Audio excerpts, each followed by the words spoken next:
রংপুর সরকারি সিটি কলেজের সুপ্রিয় শিক্ষার্থী, আশা করি তোমরা ভালো আছো, সুস্থ আছো। আজকের অনলাইন ক্লাসে আমরা অভিকর্ষ এবং মহাকর্ষ চ্যাপ্টারের অভিকর্ষ স্তরণ টপিকস নিয়ে আলোচনা করব। গত লেকচারে আমরা বলেছিলাম অভিকর্ষ এবং মহাকর্ষ কি। মহাকর্ষ হচ্ছে মহাবিশ্বের যে কোনো দুটো বস্তুকণার মধ্যে পারস্পরিক আকর্ষণ বলটাই হচ্ছে মহাকর্ষ। এই মহাকর্ষ বলটা চারটে মৌলিক বলের মধ্যে সবচেয়ে দুর্বল একটা মৌলিক বল। আর অভিকর্ষ হচ্ছে যে পৃথিবীর অন্য যে কোনো বস্তুর যে আকর্ষণ, অর্থাৎ পৃথিবীর চারিদিকে অন্য কোনো বস্তু পৃথিবীর কেন্দ্রের দিকে যে বলে আকর্ষিত হয় সেটি হচ্ছে অভিকর্ষ। যেমন আমি একটা বস্তুকে যদি ছেড়ে দেই তাহলে এটা পৃথিবীর কেন্দ্রের দিকে আকর্ষিত হয়। এই আকর্ষিত হলো পৃথিবীর কেন্দ্রের দিকে, এই আকর্ষণটাই হচ্ছে অভিকর্ষ। এই অভিকর্ষের কারণেই কিন্তু আমরা ওজন নামক একটা রাশি পরিমাপ করি। ওজনটাও আসলে অভিকর্ষই। তো এখানে কথা হইল যে এই অভিকর্ষ বলের প্রভাবে কোনো বস্তুতে যে ত্বরণের সৃষ্টি হয় তাকে বলা হয় অভিকর্ষ ত্বরণ। তো ভূপৃষ্ঠে যে কোনো স্থানে অভিকর্ষ ত্বরণ হচ্ছে g/r²। এখানে m হচ্ছে পৃথিবীর ভর এবং r হচ্ছে পৃথিবীর ব্যাসার্ধ। এই সমীকরণ থেকে স্পষ্টত যে যদিও পৃথিবীর ভর m স্থির বা ধ্রুব রাশি, কিন্তু পৃথিবীর ব্যাসার্ধ কিন্তু সর্বত্র সমান নয়। যেহেতু পৃথিবীর ব্যাসার্ধ সর্বত্র সমান নয়, এ কারণে অভিকর্ষ ত্বরণের মানও কিন্তু ভূপৃষ্ঠের সকল স্থানে একই হয় না। বিষুব অঞ্চলে, ভূপৃষ্ঠের বিষুব অঞ্চলে g এর মান কম। বিষুব অঞ্চল থেকে পৃথিবীর মেরুর দিকে যদি আমরা যাই তাহলে অভিকর্ষ ত্বরণের মান ধীরে ধীরে বৃদ্ধি পায়। তো আমরা পৃথিবীর একটা চিত্র আঁকার চেষ্টা করব। পৃথিবী আসলে পুরোপুরি গোলক নয়, এটা অভিগত গোলক। চিত্রটা অনেকটা এরকম, পুরোপুরি গোলক নয়, অভিগত গোলক। এর উত্তর মেরু, দক্ষিণ মেরু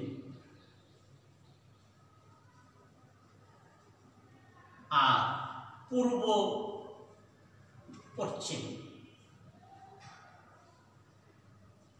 তো পৃথিবী কিন্তু নিজক্ষের চারিদিকে একবার ঘোরে, যেটাকে আমরা বলি আহ্নিক গতি।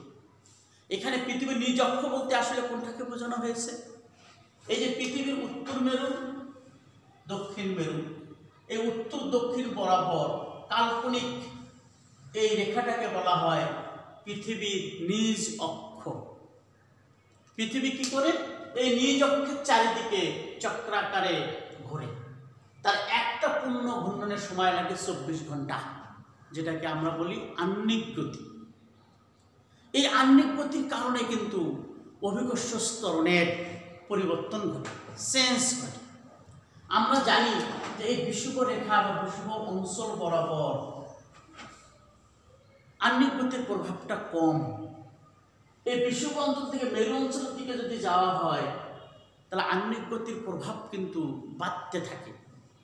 এই আহ্নিক গতির প্রভাবের কারণে কিন্তু অভিকর্ষ ত্বরণের মান পরিবর্তিত হয়। তাহলে এখন আমাদের আলোচ্য বিষয় হচ্ছে অভিকর্ষ ত্বরণের উপর, অভিকর্ষ ত্বরণ এই g এর উপর আহ্নিক গতির প্রভাব, আহ্নিক গতির প্রভাব, এই বিষয়টা আমরা আলোচনায় নিয়ে আসব। এখন মনে করো তুমি ভূপৃষ্ঠের কোনো একটা জায়গাতে দাঁড়িয়ে আছো, তোমার ভর m। এখন পৃথিবী কি করবে? তোমাকে আকর্ষণ করবে কেন্দ্র অভিমুখে। তাহলে সে আকর্ষণ বলটা হবে ঠিক এরকম। পৃথিবী তোমাকে যে বলে আকর্ষণ করছে সেই বলের মান হলো F = g m পৃথিবীর ভর, বস্তুর বা তোমার ভর ভাগ এই যে ও থেকে এই বিন্দুর নাম দিলাম a, এই OA²। আমরা এটাকে যদি ব্যাসার্ধ ধরে নেই তাহলে হবে আমাদের r²। অর্থাৎ তুমি ভূপৃষ্ঠের যে জায়গাতে দাঁড়িয়ে আছো সেই স্থানে কেন্দ্র অভিমুখে আকর্ষণ বল হচ্ছে G(m)/r²। এখন এই জায়গাতে এখন আমাদের চিন্তা করতে হবে যে এই জায়গাতে এখানে আকর্ষণ বলের সাথে বিষুবরেখার একটা কোণ তৈরি হয়েছে, যে কোণটাকে আমরা বলি অক্ষাংশ। এই অক্ষাংশের মান দ্বারা কিন্তু নির্ধারিত হবে যে তুমি কোথায় দাঁড়িয়ে আছো। ল্যামডার মান 90 ডিগ্রি হয়, তার মানে তুমি উত্তর মেরুতে দাঁড়িয়ে আছো। ল্যামডার মান যদি 0 ডিগ্রি হয়, তার মানে তুমি এরকম কোনো জায়গাতে দাঁড়িয়ে আছো। অর্থাৎ ল্যামডার মানই বলে দেবে যে বস্তুটি আসলে কোথায় আছে। এখন ঠিক আমরা ধরে নিলাম বস্তুটা ল্যামডা অক্ষাংশের স্থানে আছে। আমরা যদি এখানে একটা জ্যামিতিক কিছু চিত্র আঁকার চেষ্টা করি, দেখো এই বিন্দুর নাম দিলাম আমরা, ধরে নিলাম এটা বি বিন্দু, অসুবিধার কিছু নাই। তাহলে এই কোণটা যদি হয় ল্যামডা, এই কোণ হবে ল্যামডা,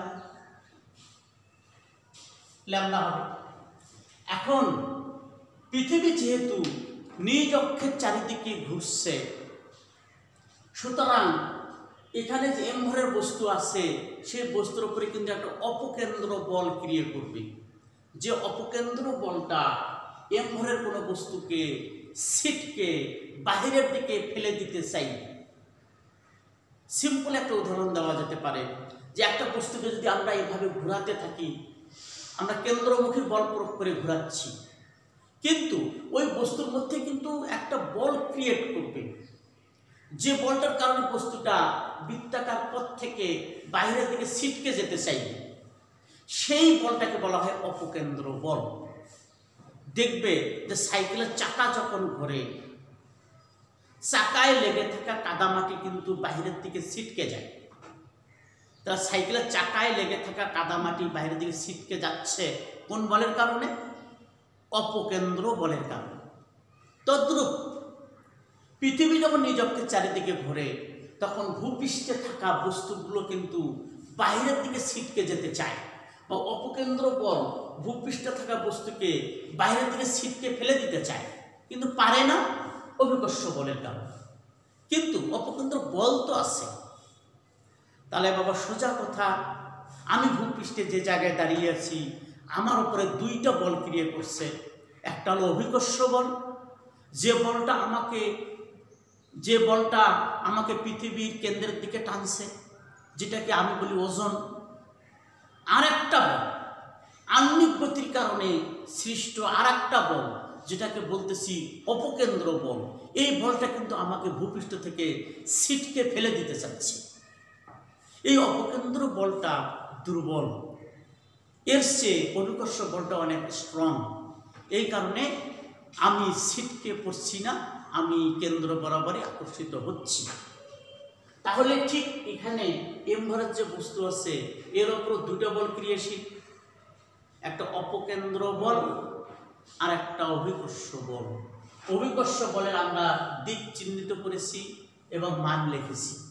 আর অপকেন্দ্র বলটা কত হবে? অপকেন্দ্র বলটা যে সংখ্যাগতভাবে কেন্দ্রমুখী বলের সমান, সেটা হবে Fc সমান mv²/r। এটা অনুসারে mv²/r, এই সমীকরণটা অনুসারে এখানে r হচ্ছে আমাদের ঘূর্ণন থেকে ওই বস্তুর দূরত্ব। এখন যেহেতু আমাদের r, দিস ইজ ল্যামডা, তাহলে আমরা r এর ফর্মুলা কি হবে? আমরা ইচ্ছে করলে এই যে এটা কোণের বিপরীত ভাগটা লম্ব, আর এটা অতিভুজ, এটা ভূমি। তাহলে আমরা কিন্তু একটা জিনিস লিখতে পারি যে cos আলফা কিন্তু কত রে বাবা? ভূমি ভাগ অতিভুজ। এখানে ভূমি হচ্ছে r, আর অতিভুজ হচ্ছে OA। OA মানে হচ্ছে বড় হাতের r। তাহলে আমরা ছোট হাতের r এর পরিবর্তে লিখতে পারি অতএব r হবে r cos ল্যামডা। আবার আমরা কিন্তু জানি v সমান কি, আবার আমরা জানি, আবার আমরা আর একটা ফর্মুলা জানি যে ভি সমান সমান ওমেগা আর। তাহলে এই আর মানে আবার একইভাবে আসবে, তাহলে ওমেগা আর মানে হবে আর কস ল্যামডা। তাহলে এখন এই সমীকরণে যদি আমরা ভি এর মান এবং স্মল আর এর মান বসাই, তাহলে আমরা যে জিনিসটা পাবো সেটা ঠিক এরকম হবে এম ভি স্কোয়ার, তার মানে হবে ওমেগা স্কোয়ার আর স্কোয়ার কস স্কোয়ার ল্যামডা। তাহলে হবে ওমেগা স্কোয়ার আর স্কোয়ার কস স্কোয়ার ল্যামডা ভাগ, আবার আর এর পরিবর্তে হবে আমাদের আর কস ল্যামডা, আর কস ল্যামডা। আমরা তো উপরে নিচে এই সংখ্যাগুলো ভাগ করি, তাহলে আমরা ফাইনালি পাবো এম ওমেগা স্কোয়ার আর কস ল্যামডা। এই হচ্ছে আমাদের এফসি, এই হচ্ছে আমাদের এফসি, এটাই হচ্ছে আমাদের অপকেন্দ্র বল। এই বলটা আমাদেরকে ভূপৃষ্ঠ থেকে ছিটকে বাইরের দিকে ফেলে দিতে চাইবে, আর অভিকর্ষ বলটা আমাদেরকে কেন্দ্রের দিকে টানবে। এই বলটা যেহেতু বড়, সুতরাং আমরা ছিটকে যাব না। এখন আমরা এই বলগুলো অভিমুখ কিন্তু এক না। এখানে দেখো যে অভিকর্ষ বলের অভিমুখ কেন্দ্র অভিমুখী, আর এই এফসি এর দিক আসলে স্পর্শক বরাবর। সেটা আসলে এখানে এভাবেই দেখানো ছাড়া কোনো বুদ্ধি নাই। এফসি এখন এইটুকু যদি হয় ল্যামডা, এটুকু হবে ল্যামডা। এখন এফসি এর উপাংশ কত হবে? এফসি এর এদিকে একটা উপাংশ পাওয়া যাবে, সেটা হবে এফসি কস ল্যামডা।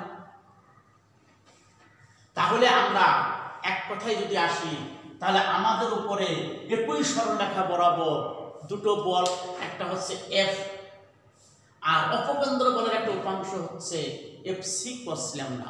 এই দুটো বল একই রেখা বরাবর কিন্তু বিপরীতমুখী। এর মধ্যে কেন্দ্রমুখী বলটা ওজন বা এফ এটা অনেক বড়, তার তুলনায় ছোট। সুতরাং কেন্দ্র অভিমুখে আমাদের লব্ধি বল কত হবে?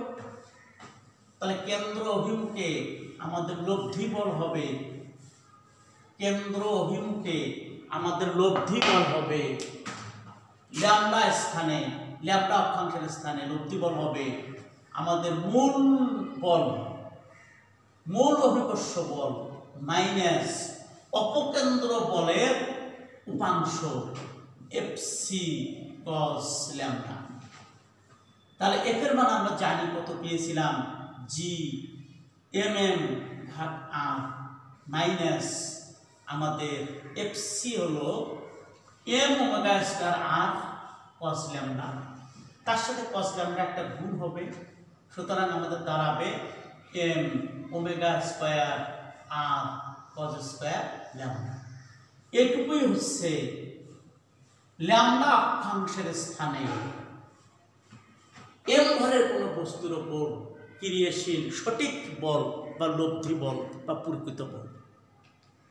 তাহলে আমার ভর যদি হয় এম, আমি যদি ল্যামডা অক্ষাংশের কোনো স্থানে থাকি, তাহলে আমার উপরে নিট কেন্দ্রমুখী বল কত হবে? নিট কেন্দ্রমুখী বল বা পৃথিবীর কেন্দ্র অভিমুখে বল বা আমার নিট ওজন হবে এইটি, এটাকে বলা হবে নিট ওজন।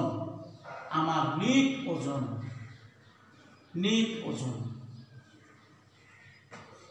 এই ওজন বা এই বলের কারণেই কিন্তু অভিকর্ষ ত্বরণের সৃষ্টি হয়।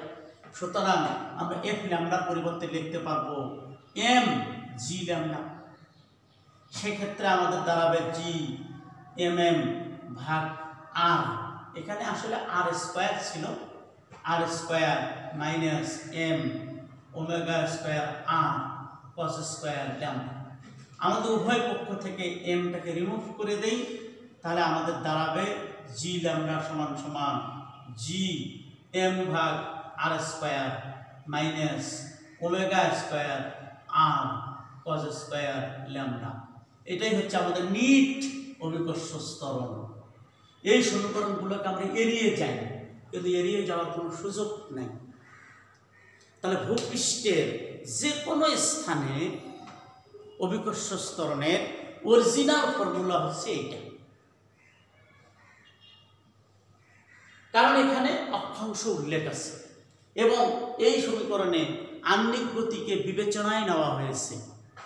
আমরা সাধারণত যে সমীকরণগুলো সবসময় লিখি সেখানে কিন্তু আহ্নিক গতিকে বিবেচনায় নেওয়া হয় না, সুতরাং ওটি কিন্তু প্রকৃত সমীকরণ হতে পারে না। তাহলে পৃথিবীর আহ্নিক গতি বিবেচনায় নিলে আমাদের নিট ওজন অভিকর্ষ বল হবে থিসিস, আর নিট অভিকর্ষ ত্বরণ হবে থিসিস। এখানে ওমেগা হচ্ছে পৃথিবীর কৌণিক বেগ মানে আহ্নিক গতিজনিত বেগ, আর হচ্ছে পৃথিবীর ব্যাসার্ধ, ল্যামডা হচ্ছে ওই স্থানের অক্ষাংশ। এখন এই সমীকরণ থেকে আমরা যদি এই সমীকরণ নিয়ে যদি আমরা একটু চিন্তা করি তাহলে দেখব যে অভিকর্ষ ত্বরণের মান অক্ষাংশের উপরে নির্ভরশীল এবং আহ্নিক গতি মানে পৃথিবীর ঘূর্ণনের উপরও নির্ভরশীল। যেমন বিষুব অঞ্চলে এই ল্যামডা কিন্তু 0 ডিগ্রি, তাহলে বিষুব অঞ্চলে ল্যামডা যদি 0 ডিগ্রি হয় তাহলে এইটুকুর মান হবে 1। তখন আমাদের ফর্মুলাটা দাঁড়াবে বিষুব অঞ্চলের জন্য অর্থাৎ cos² ল্যামডার পুরোটুকুর মান হবে 1। এই 1 বাদ দিয়ে যেটুকু থাকবে সেটা, এখানে কিন্তু মাইনাস চিহ্ন আছে। আর যদি আমরা মেরু অঞ্চলে যাই, মেরু অঞ্চলে কিন্তু ল্যামডার মান 90 ডিগ্রি বা সর্বাধিক। তাহলে ল্যামডার মান 90 ডিগ্রি বা সর্বাধিক, তখন cos ল্যামডার মান হবে 0, ফলে পুরো জিনিসটা হবে 0। আর এই পুরোটুকু যদি হয় 0, এখানে মাইনাস আছে, তাহলে আমাদের জি কিন্তু হবে সর্বোচ্চ।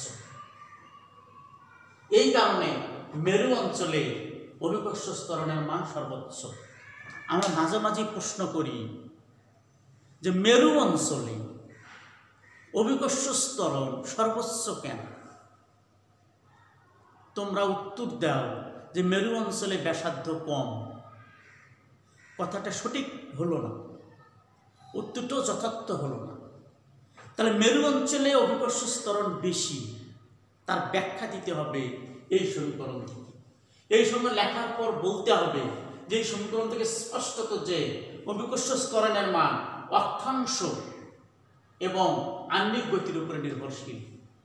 মেরু অঞ্চলে অক্ষাংশের মান সর্বোচ্চ বা 90 ডিগ্রি, ফলে এই দ্বিতীয় অংশ যে অংশটা আমরা বিয়োগ করতেছি সেই অংশটা শূন্য হয়ে যায়। এই অংশ যদি শূন্য হয়, যেহেতু এটা বিয়োগ করতেছি শূন্য হচ্ছে অংশটা, তাহলে অবশ্যই বিয়োগফলটা হবে সর্বোচ্চ, অর্থাৎ মেরুতে অভিকর্ষ ত্বরণের মান সর্বোচ্চ। তাহলে এক কথায় উত্তর হলো মেরু অঞ্চলে অভিকর্ষ ত্বরণের মান সর্বোচ্চ কেন? মেরু অঞ্চলে অভিকর্ষ ত্বরণের মান সর্বোচ্চ কেন? উত্তর হলো মেরু অঞ্চলে অক্ষাংশের মান সর্বোচ্চ। অক্ষাংশের মান সর্বোচ্চ মানে অক্ষাংশের মান 90 ডিগ্রি, এ কারণে মেরু অঞ্চলে অভিকর্ষ ত্বরণের মান সর্বোচ্চ। এটি যথার্থ উত্তর। অন্য কোনোভাবে দেওয়ার চেষ্টা না করে এভাবে আমরা দেওয়ার চেষ্টা করি। এখন যদি একটা প্রশ্ন করা হয় যে পৃথিবীর ঘূর্ণন, পৃথিবী নিজকের চারিদিকে একবার ঘুরতেছে, এরকম একবার ঘুরতে সময় লাগে 24 ঘন্টা। এখন পৃথিবীর ঘূর্ণন যদি বেড়ে যায়, অর্থাৎ যখন 24 ঘন্টা লাগতো এখন সেটা 12 ঘন্টায় নেমে আসে। পৃথিবীর নিজকের চারিদিকে ঘূর্ণন যদি দ্বিগুণ হয়ে যায়, তখন আমাদের ওজন কমবে না বাড়বে? তাহলে এখানে খেয়াল করে দেখো একটু যে ঘূর্ণন বেড়ে যাচ্ছে মানে ডাব্লিউ এর মান বেড়ে যাচ্ছে। তাহলে এটা যদি বেড়ে যায় তাহলে পুরোটুকু বাড়বে। আবারও মনে করে দেই, এই রাশিটুকু কিন্তু আমরা বিয়োগ করছি, বিয়োগ বাদ দিচ্ছি। তাহলে এই অংশটা যদি বেড়ে যায়, এটা যদি বেড়ে যায়, তাহলে নিট অভিকর্ষ ত্বরণ অথবা নিট ওজন কিন্তু কমে যাবে। এইটুকু যদি বাড়ে তাহলে অবশ্যই এটা কমে যাবে। তাহলে পৃথিবীর ঘূর্ণন যদি বেড়ে যায় তাহলে আমাদের ওজন হ্রাস পাবে বা কমে যাবে। আর যদি পৃথিবীর ঘূর্ণন হঠাৎ থেমে যায়, পৃথিবী আর ঘুরতেছে না, হঠাৎ পৃথিবীর ঘূর্ণন থেমে গেল, তার মানে পুরো অংশটুকু জিরো, তখন ওজন কিন্তু হবে সর্বোচ্চ বা অভিকর্ষ ত্বরণও হবে সর্বোচ্চ। তাহলে ওজন, পৃথিবীর ঘূর্ণন যদি থেমে যায় তাহলে আমাদের ওজন হবে অনেক কম, ওজন কমে পৃথিবীর ঘূর্ণন যদি থেমে যায়, তার মানে এইটুকু যদি জিরো হয় তাহলে আমাদের ওজন হবে অনেক বেশি। তাহলে এই কথাগুলো একটু মনে রাখতে হবে। এই হচ্ছে অভিকর্ষ ত্বরণ এবং আমাদের ওজনের ওপর অক্ষাংশ এবং আহ্নিক গতির প্রভাব। তাহলে আহ্নিক গতি আছে জন্যই আমাদের নিট ওজন একটু কম এবং অভিকর্ষ ত্বরণও একটু কম। আহ্নিক গতি না থাকলে নিট ওজন অনেক বেশি হতো, তখন এভাবে হাঁটাচলা করা অনেক কষ্ট হইতো, ওপরের দিকে ওঠা তো আরও কষ্ট হইতো। তো যাই হোক, আমরা এখানে আলোচনা করলাম অভিকর্ষ ত্বরণ কিংবা ওজনের ওপর বা অভিকর্ষের ওপর আহ্নিক গতির প্রভাব। আমাদের সর্বশেষ কথা হলো আহ্নিক গতির প্রভাব যথেষ্ট পরিমাণে আছে এবং মেরুতে আহ্নিক গতির প্রভাবটা সবচেয়ে বেশি, বিষুব অঞ্চলে আহ্নিক গতির প্রভাবটা কম, কারণ এখানে ল্যাম্ডার মান 0 ডিগ্রি, এখানে ল্যাম্ডার মান সর্বোচ্চ বা 90 ডিগ্রি। এই হলো আমাদের প্রভাব আহ্নিক গতি। এছাড়াও অভিকর্ষ ত্বরণের উপর উচ্চতার ক্রিয়া আছে। আমরা ভূপৃষ্ঠে যেখানে দাঁড়িয়ে আছি, এই স্থান থেকে যদি আমরা বায়ুমণ্ডলের দিকে অগ্রসর হই তাহলে কিন্তু আমাদের অভিকর্ষ ত্বরণ ধীরে ধীরে হ্রাস পাবে। আমরা নবম দশম শ্রেণীতে এগুলো পড়ে এসেছি যে ভূপৃষ্ঠ হতে এই উচ্চতায় অভিকর্ষ ত্বরণের মান হলো Gm/r+h²।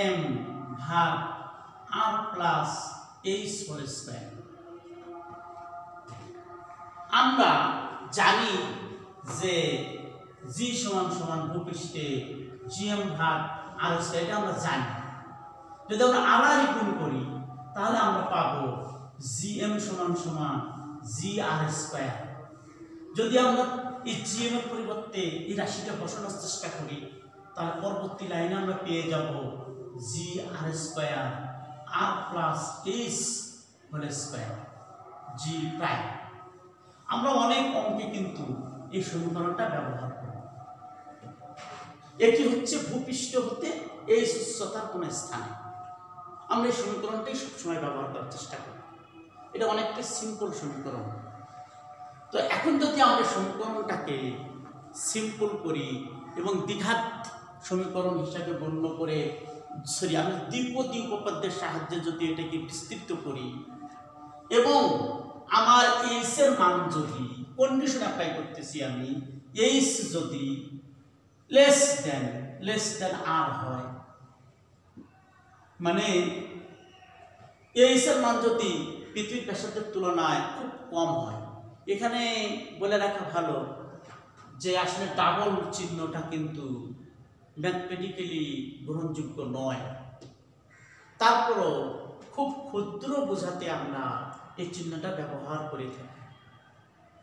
তো যাই হোক, এইচ এর মান যদি আর তুলনায় খুব কম হয়, অর্থাৎ এই কন্ডিশনে এই সমীকরণটা দাঁড়াবে g সমান g × 1 - 2h/r। তাহলে এই সমীকরণটা কিন্তু সব সময় নয়, এই সমীকরণটা শুধু তখনই আমরা ব্যবহার করব যখন এইচ এর মান আর তুলনায় খুব কম। যেমন মনে করো একটা 10তলা বিল্ডিং এর উপরে বা ছোট্ট একটা পাহাড়ের উপরে, তো ছোট্ট একটা পাহাড়ের উচ্চতা কিন্তু আরের তুলনায় অনেক কম, সেক্ষেত্রে আমরা এই সমীকরণটা ব্যবহার করব। এছাড়া সর্বত্র আমরা এই সমীকরণটা ব্যবহার করতে পারব না। দ্বিতীয় সমীকরণ, এই প্রথম সমীকরণটা আমরা সর্বত্র ব্যবহার করব, আর দ্বিতীয় এই সমীকরণটা আমরা শুধু যেখানে এইচ এর মান খুব কম সেখানে ব্যবহার করব। এছাড়াও ভূপৃষ্ঠ হতে এইচ গভীরে, ভূপৃষ্ঠ হতে এইচ গভীরে, ভূপৃষ্ঠ হতে এইচ গভীরে, এইচ গভীরে কি হবে?